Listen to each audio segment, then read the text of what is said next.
you all for being here tonight, and I'd like to welcome the new people to the class who haven't been here before. And tonight I would like to talk about where we came from.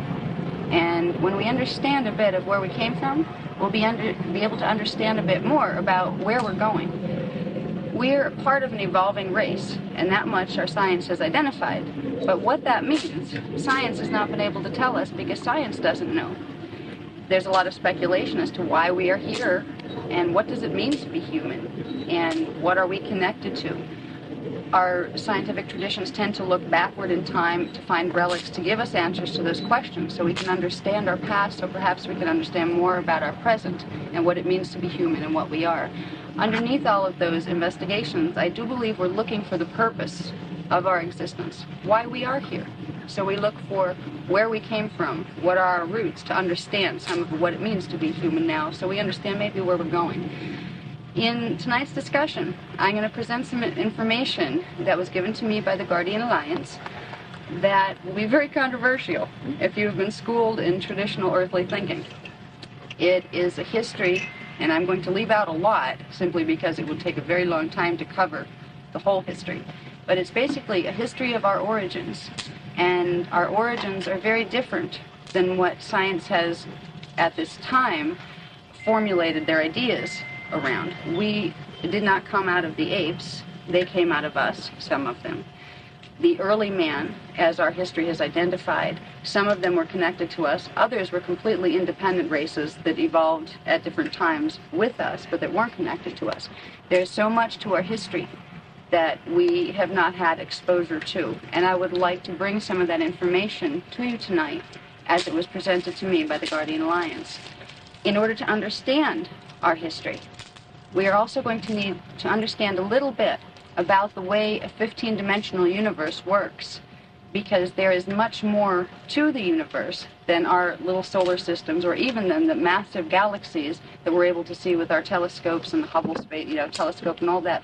There's much more to reality than even those massive things. So I'm going to give a bit of a structure of what it means to be in a 15-dimensional matrix. And then I am going to show you where our basic genetic pattern came from. And I hope I'm able to convey this information to you in a way that somehow, at least intuitively, I can pass on the meaning of this. There is a meaning within understanding these things through which our whole self-concept of a race is redefined. There's a part of ourselves that has been lost for centuries and centuries that has been completely unavailable to us, but intuitively we have sensed a longing for and a lack of. When I was presented with this information by the Guardian Alliance, something opened up in me, and it knew that this was true, and it reconnected me as an individual to the universe. And I was able to find a greater love for our species because I saw its place within the greater scheme of things. We were a grand species once. We were not apes.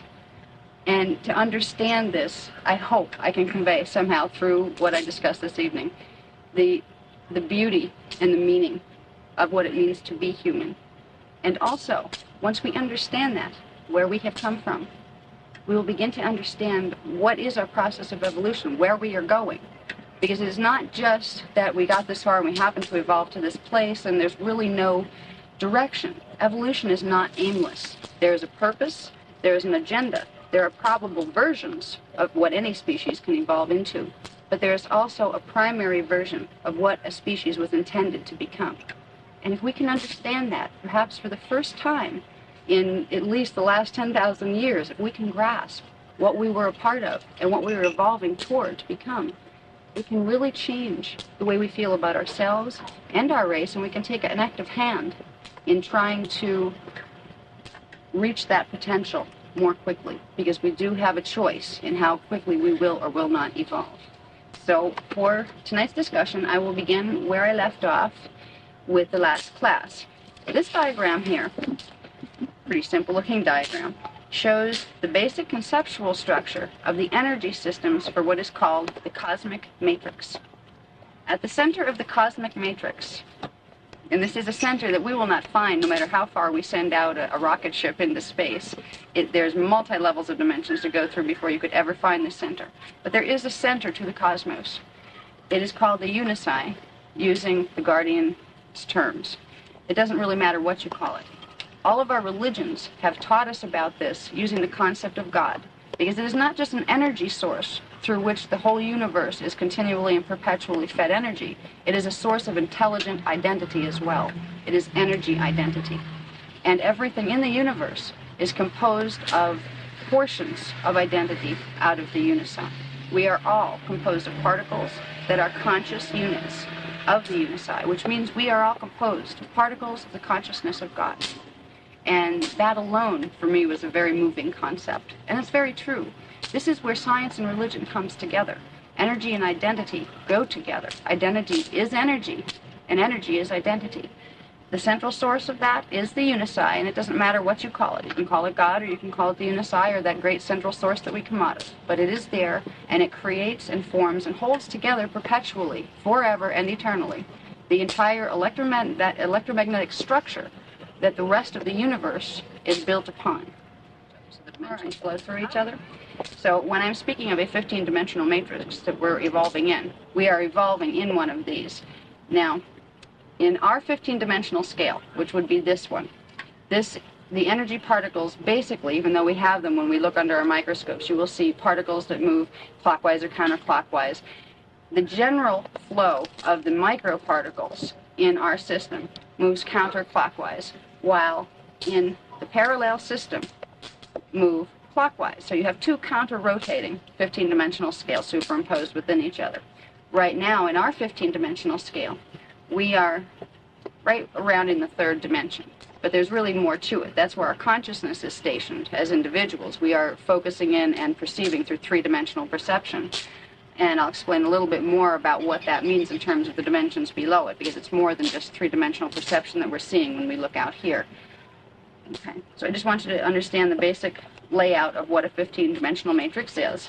Now, this was material that I covered before. Now we're going to go into a bit new material. If I can do this without knocking down the light. There we go. Okay.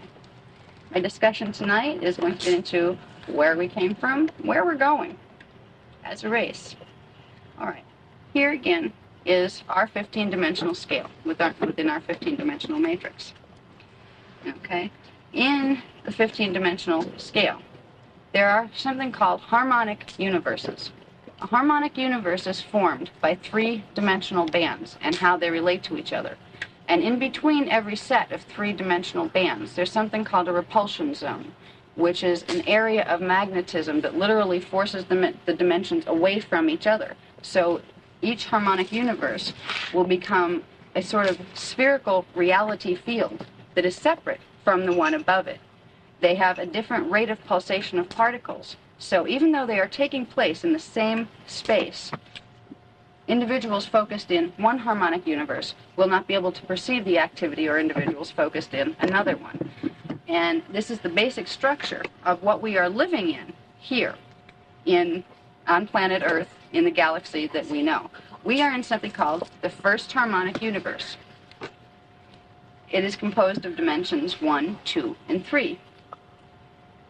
Dimensions 4, 5, and 6, which are the ones that are the next up in the dimensional scale, they would represent our next stage of evolution. They represent the second harmonic universe. The third harmonic universe would be represented by the center, which is dimensions 7, 8, and 9. That is the harmonic universe that every one of our consciousness had to pass through in order to expand itself into the 15-dimensional matrix. Through the third harmonic universe, we will also be able to leave the 15-dimensional matrix. The 15-dimensional matrix is what gives us the quality of perception we call time and growth through time. When we evolve through this scale and return through here, we enter a level of eternal existence that really can't even be described in time terms, in linear language. But it's a very beautiful place to be, and it is really the objective of all of our spiritual traditions. They have been trying to, in their conceptual way, lead us to the evolution through this scale and back through the center, through the third harmonic universe. Now, there is also the fourth harmonic universe, here, which is composed of dimensions 10, 11, and 12. And then there's the final fifth harmonic universe, which is composed of dimensions 13, 14, and 15. So for our discussion, we really just need to understand that there are 5 different harmonic universes within the 15-dimensional matrix that we're a part of. The only ones we really need to be concerned about now are the one we're in and the one we're going to be going to once we evolve beyond the one we're in. We are in the first harmonic universe. We are going to be going, as we evolve as a species, into the second harmonic universe. Now, in some of our traditions, we have stories of heaven. And this is what they are referring to. They are referring to a place that does exist, and it has matter, just like our world has matter, but the matter is less dense. We do have bodies there in the second harmonic universe. But our stories of heaven were trying to lead us to an understanding of how to get to the second harmonic universe. For it is much more beautiful there. Energy is much finer, consciousness is much clearer, beings are much more evolved, so we don't have the problems and the hurtful conditions that we often face here. It is a heaven compared to where we are now. All right, the harmonic universes also represent different time cycles, which means the particles that things and consciousness are composed of in those universes pulsate at different rates of speed compared to each other. In our universe, in our first harmonic universe, we are in what they call the Taran time cycle. That's the slowest moving, the slowest pulsating of the 5 harmonic universes. The next one, and as we move, as we evolve out of the Taran time cycles and move into the second harmonic universe, we will be evolving into a time cycle called the Andunk time cycle, which is the next fastest moving. And they progressively go up. The fifth one would be the fastest moving. So we actually progress from the slowest moving time cycles to the lower harmonic universes up to the top, and then we have to come back again, slow down again, to go back through the center. And that's really the process of the overall evolution. But right now, all we need to worry about are the 2 time cycles, the Andunk time cycle that we are headed toward, and the Taran time cycle that we are in right now. The most important thing at this time, I believe, for us to understand about the relationship between those 2 harmonic universes is that our planet originally came from here. Earth came from here. And the planets in our solar system that we have identified, and there are 2 that we have not yet identified, they have all come out of a planet in a condition that happened to a planet in the second harmonic universe. There was, about 560 trillion years ago, and the Guardians tell me this is the closest translation of time they can get. We are dealing with 2 different time cycles. It's very hard to translate amounts of time from one system in relation to the other, but in our time terms, in our time concepts, it would be about 560 trillion years ago. There was a planet formed within the second harmonic universe, and that planet's name was Terra. And Terra evolved for many, many millions and millions of years. Now, when we're dealing with the second harmonic universe and Terra, many, many of the visitors to our planet right now that you hear people talk about in like alien visitation and all of these kind of things, and some people don't think they're real because they can't imagine where they could come from. We know that they're not on Mars. We have, telescopes up there. We'd see them. Well, a lot of them, and most of them, are coming from the second harmonic universe. That's why you can send anything you want up in space to try to find life here. You're looking in the wrong harmonic universe, so you probably won't find it. You have to go into this harmonic universe to find it.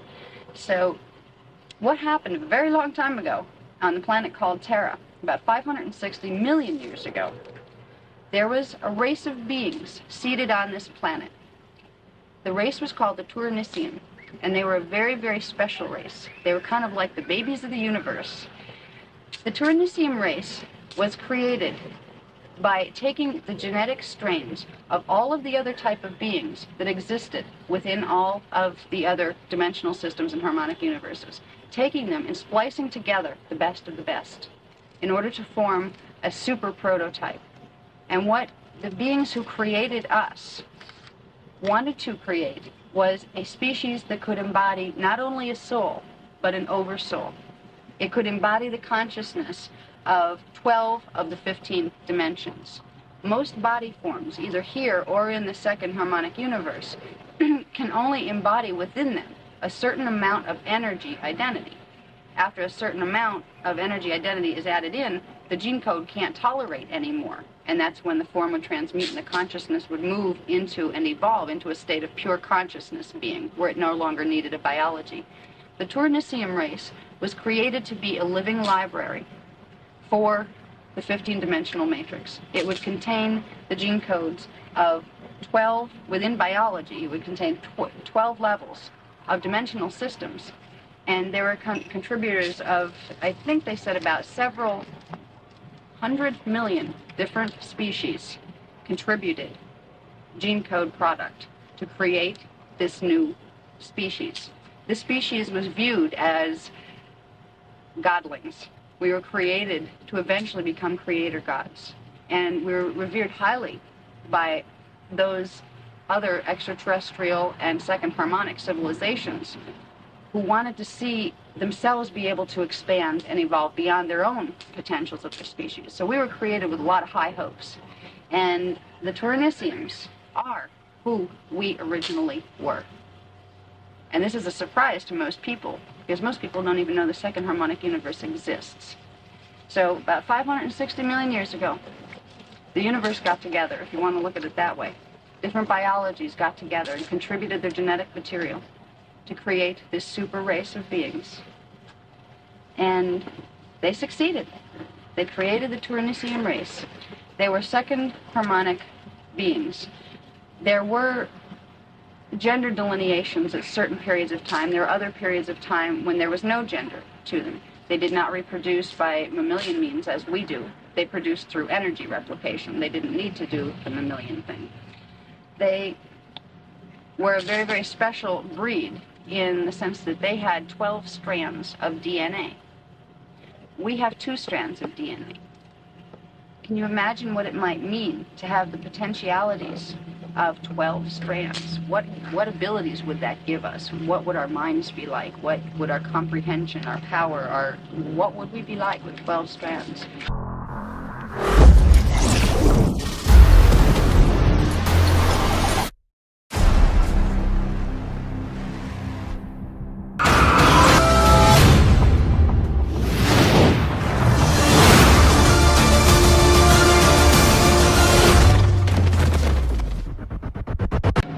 Compared to what we know ourselves as now, we would be godlike. We would have abilities that we could only dream of having now. And that is what the Turinicium race did have.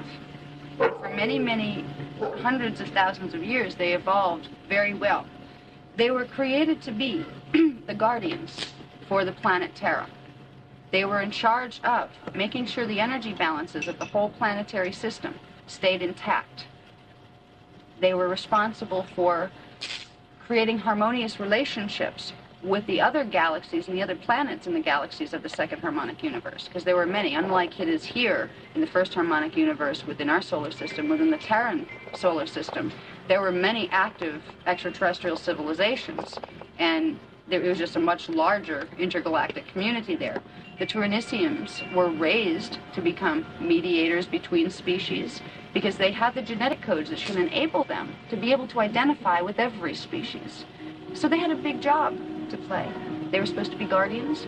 They were supposed to be mediators. They were really supposed to help the harmonious evolution of all species in the universe.